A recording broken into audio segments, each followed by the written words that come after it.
राकेश जी, धर्म की बात बहुत हो रही है, तो मैं जानता हूं कि आप राजनीतिक तौर पर टिप्पणी करते हैं, लेकिन मेरा सवाल थोड़ा सा राजनीति के साथ मिश्रित है, धर्म के साथ, और वो ये कि क्या ये चुनाव की तैयारी के तौर पर नहीं देखा जाना चाहिए? जो विपक्ष कह रहा है कि चुनावी तैयारियां हैं, इसीलिए बीजेपी ने जल्दबाजी में प्राण प्रतिष्ठा करा दी। देखिए, जिसका जैसा नजरिया होगा वो उस अपने नजरिए के आधार पर देखेगा, लेकिन 500 वर्षों की लंबी प्रतीक्षा के बाद प्रभु रामलला विराजमान होने जा रहे हैं भव्य मंदिर में। और आहुति जो गाना गा रही थी ना कि मेरी झोपड़ी के भाग खुल जाएंगे, 4.5 करोड़ झोपड़ियां इस देश की पक्के मकान में तब्दील हो गई हैं।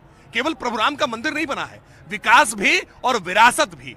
यह हमारी सांस्कृतिक विरासत है, हमारी आध्यात्मिक चेतना है, जिसको लुप्त करने का काम मुगलिया सल्तनत ने और बाद में ब्रिटिश हुकूमत ने और उसके बाद सेकुलरिज्म के नाम पर भारत की कई बनी हुई सरकारों ने।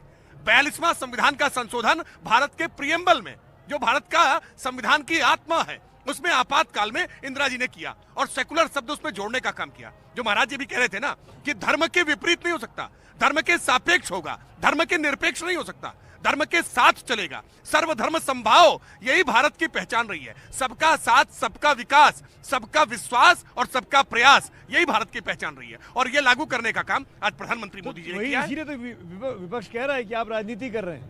नहीं, मुझे लगता है कि ऐसी राजनीति देश के लिए हितकर है। ये राजनीति होनी चाहिए, राजनीति धर्म पूर्वक होनी चाहिए, राजनीति में धर्म का पालन होना चाहिए। दुर्भाग्य ये रहा है कि राजनीति में विधर्मियों के द्वारा राजनीति के धर्म का पूरी तरह से लोप कर दिया गया था। हर प्रकार से छल प्रपंच से सत्ता पर काबिज हो जाना और सत्ता के माध्यम से लूट का माल अपने घर में भर लेना, ये राजनीति नहीं है। माहौल में बाकी पार्टियां यहाँ आना नहीं चाह रही है, या तो बॉयकॉट कर रखा है या आना नहीं चाह रही है। मैं सुमित जी बता रहा हूँ, ये संकेत है, ये इसके परिणाम के बाद 24 के परिणाम से ऐसा ही दृश्य होगा। विपक्षी दल 24 के परिणाम में भी नहीं दिखाई पड़ेंगे, ऐसे ही गायब होते हुए वहां भी दिखाई पड़ेंगे।